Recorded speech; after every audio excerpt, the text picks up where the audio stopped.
আসসালামু আলাইকুম। আমি প্রবাসীদেরকে নিয়ে একটা কিছু কথা আর কি অনেকদিন মতো বলবো, কিন্তু বলা হয় না। আচ্ছা, প্রবাসীদের বিষয়ে কথা বললিয়া এটা শেষ করাও যায় না। এদের অনেক গুণাগুণ, আপনি কত কথা তাদের বলে শেষ করবেন। তবে ছোট্ট একটু কথা বলি। হাজার হাজার প্রবাসী আছে যিনি প্রবাসে আসার পরে তার ছোট ভাই বেরাদার আত্মীয় স্বজন বাবা মাকে সুখে রাখার জন্য প্রবাসের দীর্ঘ 10 বছর সময় নষ্ট করছে। প্রবাসীরা কেন লম্বা সময় বিদেশ করে, এইটাই মূল কারণ আমি বলি।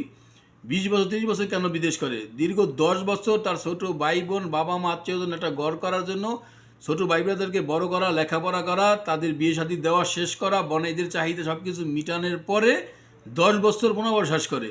এরপরে দেশে যায় যখন নিজে বিয়ে করে, বিয়ে করার পর দেখে সবাই তারপর হয়ে গেছে। এরপরে সে বাকি 10 বছর 15 বছর নিজের কিছু করার জন্য এই প্রবাস করে। এই জন্য একটা প্রবাসী 30 বছর প্রবাস করে বা 20 বছর প্রবাস করে, 22 বছর, হাজার হাজার প্রবাসী আছে 20-25 বছর বিদেশ করার পরে মাত্র স্বাবলম্বী হয়েছে। পিছনে 10 থেকে 15 বছর শুধু পরিবারের জন্য নষ্ট করছে। এরপরে পরিবার বলে কি করছে কি করছে, বোন বনাই নায়নাত করে বাগনা বাগনি পর্যন্ত খেদমত করে একজন প্রবাসী। এরপরে যখন দেখে তার সব 15 বছরের সফলতা তার কিছুই নেই, বৃথা, তখন সে আবার প্রবাস করে।